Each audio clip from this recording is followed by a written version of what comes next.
Over the years, people have accomplished some pretty amazing things. They have won championships, they have set world records, they have released hit movies, they have wrote best-selling books and topped the charts with #1 singles.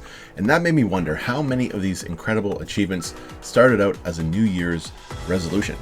Take this song, for example.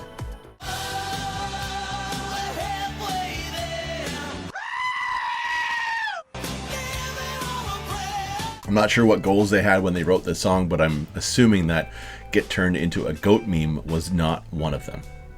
But has this ever happened to you? Or maybe has it happened to a goal that you have set? Not the screaming goat meme thing, but have you ever set a goal and then your plan got interrupted or your plan got sidetracked? It happens. It happens to me. It happens to people that I know. I'll have a goal to make a sandwich and then actually, no, that goal never gets interrupted. That goal always happens. Always. Some of the best I'll get sidetracked. Okay.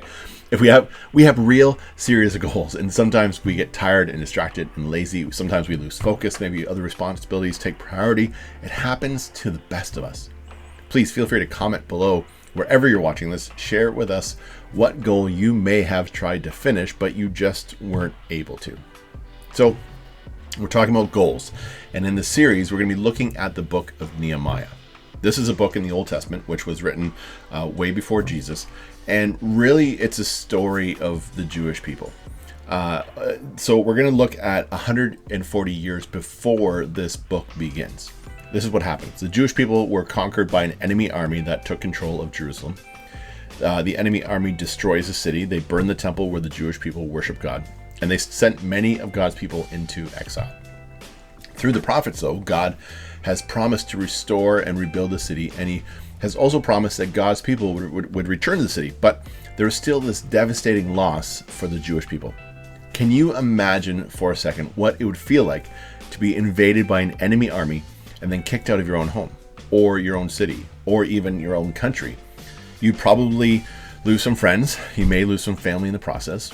And if you survived, you'd probably be forced to learn a new language, maybe some new laws, a new tradition.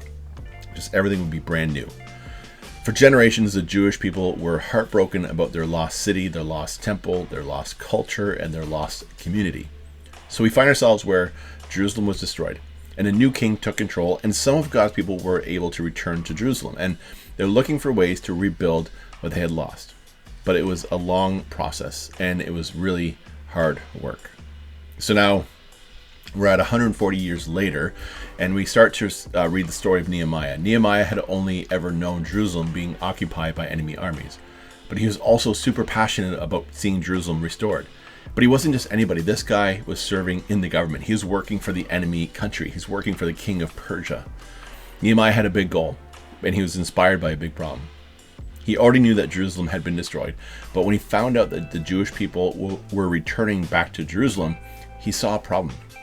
The problem was this: the walls were still in shambles. This was a practical problem. Without walls, God's people would be vulnerable to another attack. There was also a spiritual problem. The city was deeply connected with the Jewish people's relationship with God. So to rebuild the walls would be a way for them to honor God, but leaving the walls in ruins would be a sin against God. Nehemiah wanted to see the entire nation of Israel turn back to God. So he set a God-sized goal, which was to find a way to rebuild the walls of Jerusalem. So number one, God's people would be protected, and number two, that God would be honored. Okay, tomorrow we're going to pick up the story, and we're going to learn how Nehemiah began his goal. Thank you so much for watching. We'll see you guys tomorrow.